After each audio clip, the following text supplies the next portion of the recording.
और पता है, विक्रम और बेताल की पूरी कहानी इसी एक सवाल के इर्द गिर्द घूमती है।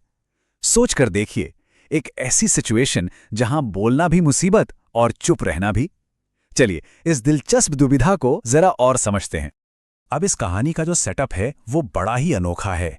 एक तरफ है पराक्रमी राजा विक्रमादित्य, जिन्हें एक जिद्दी बेताल को पकड़कर ले जाना है, और इस लंबे सफर में बेताल राजा को उलझाने के लिए एक कहानी सुनाना शुरू कर देता है। और यहीं पर आती है बेताल की वो चालाक शर्त। मतलब राजा विक्रम तो पूरी तरह से फंस गए। अगर जवाब पता हो और वो चुप रहें तो उनका सिर फट जाएगा, और अगर मुंह खोला तो फुर, बेताल आजाद होकर वापस पेड़ पर। यानी हर हाल में राजा की सारी मेहनत पानी में। तो चलिए अब सुनते हैं वो कहानी जो बेताल ने सुनाई। कहानी है काशी के राजकुमार वीर मुकुट की।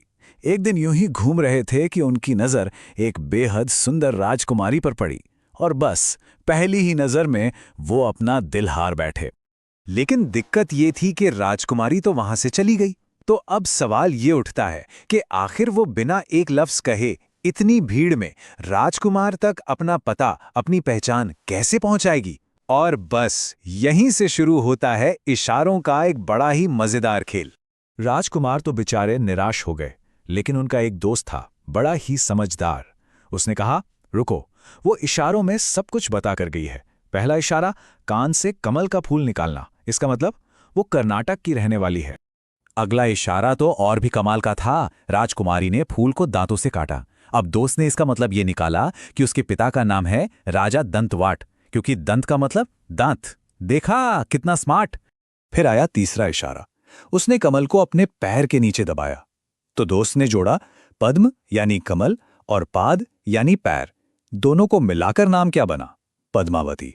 और आखिर में चौथा इशारा, शायद सबसे खूबसूरत।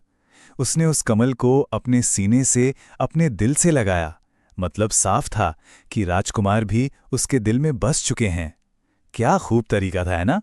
तो राजकुमार और उनका दोस्त सारे इशारे समझकर पहुंच जाते हैं कर्नाटक। वहां जब राजकुमारी तक पैगाम पहुंचाया गया तो जवाब में पता है क्या आया? उन्होंने संदेशवाहक के चेहरे पर चंदन से 10 उंगलियों के निशान बना दिए। इसका मतलब भी उस समझदार दोस्त ने ही निकाला। 10 चांदनी रातें बीत जाने दो, उसके बाद अंधेरी रात में मिलना। तो जैसा तय हुआ था, राजकुमार और राजकुमारी मिलते हैं और लगभग 1 महीने तक वो छिपकर महल में ही साथ रहते हैं। लेकिन हर कहानी इतनी सीधी नहीं होती। यहां आता है एक अंधेरा मोड़। राजकुमारी को राजकुमार के दोस्त से जलन होने लगती है, इतनी कि वो उसे जहर देकर मारने की कोशिश करती है। अब जब दोस्त को इस जानलेवा धोखे का पता चलता है तो वो बदला लेने की ठान लेता है, और वो एक ऐसी शातिर चाल चलता है। प्लान ये था, राजकुमार सोती हुई राजकुमारी की पीठ पर एक त्रिशूल का निशान बनाएगा, उसके गहने चुराएगा और फिर जानबूझकर एक सुनार के पास जाकर पकड़ा जाएगा। तो प्लान के मुताबिक सब कुछ होता है। सिपाही उस दोस्त को पकड़ लेते हैं जो अब एक योगी का भेष बना चुका है। उसे राजा के सामने पेश किया जाता है।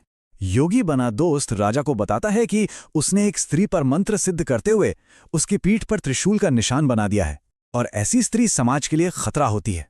अब जब राजा जांच करवाते हैं तो वो निशान उन्हें अपनी ही बेटी पद्मावती की पीठ पर मिलता है, और बस इतना देखते ही वो उस योगी की बातों में आ जाते हैं। बिना किसी और जांच पड़ताल के, बिना एक बार भी सोचे समझे, वो अपनी ही बेटी को देश निकाला दे देते हैं। तो यहां बेताल अपनी कहानी खत्म करता है, और फिर वो राजा विक्रम से पूछता है अपनी वो मशहूर पहेली। वो कहता है, तो अब बताओ राजन, इस पूरी कहानी में पाप आखिर लगा किसको? सवाल तो सच में बहुत मुश्किल है। सोचिए, पापी कौन है? क्या वो राजकुमारी है जिसने जहर देने की कोशिश की, या फिर वो राजकुमार जिसने धोखे से सब कुछ हासिल किया? शायद वो चालाक दोस्त जिसने ये पूरी साजिश रची, या फिर वो राजा जिसने बिना जांच के ही फैसला सुना दिया? राजा विक्रमादित्य काफी देर सोचते हैं और फिर वो जवाब देते हैं। उनका फैसला है, पाप राजा को लगा है। और विक्रम का तर्क बड़ा ही सीधा और गहरा था। देखिए, दोस्त ने तो अपने दोस्त का साथ दिया, राजकुमार ने अपने प्रेम को बचाया, लेकिन राजा का तो सबसे बड़ा कर्तव्य ही न्याय करना था। उसने सिर्फ एक अनजान योगी के कहने पर बिना किसी सबूत के अपनी ही बेटी को इतनी बड़ी सजा दे दी। एक शासक के तौर पर यह उसकी सबसे बड़ी गलती थी। और इस कहानी का जो सार है ना, वो बहुत गहरा है और आज भी उतना ही जरूरी है। ये कहानी हमें सिखाती है कि बाकी लोगों का पाप पर्सनल था, लेकिन राजा का पाप वो इंस्टीट्यूशनल था। क्योंकि जब पावर में बैठा कोई इंसान बिना सोचे समझे फैसला लेता है, तो वो सिर्फ एक इंसान के साथ गलत नहीं करता, वो पूरे न्याय के सिस्टम को कमजोर कर देता है। और यही सबसे बड़ा पाप है। लेकिन एक मिनट, जैसे ही राजा विक्रम ने यह सही जवाब दिया, उन्होंने अपनी चुप्पी तोड़ दी। और बेताल की शर्त तो याद है ना? राजा बोले और बेताल उनकी पकड़ से छूटकर फुर्र से वापस उसी पेड़ पर जा लटका। तो कहानी यहां खत्म होती है, लेकिन एक बड़ा सवाल छोड़ जाती है। सोचने वाली बात यह है कि राजकुमार और उसके दोस्त ने जो भी किया वो सब धोखे से किया। हाँ, उनका अंजाम शायद अच्छा हुआ, उन्हें राजकुमारी मिल गई, लेकिन क्या एक अच्छे अंजाम के लिए गलत रास्ते अपनाना सही है? इस पर जरूर सोचिएगा।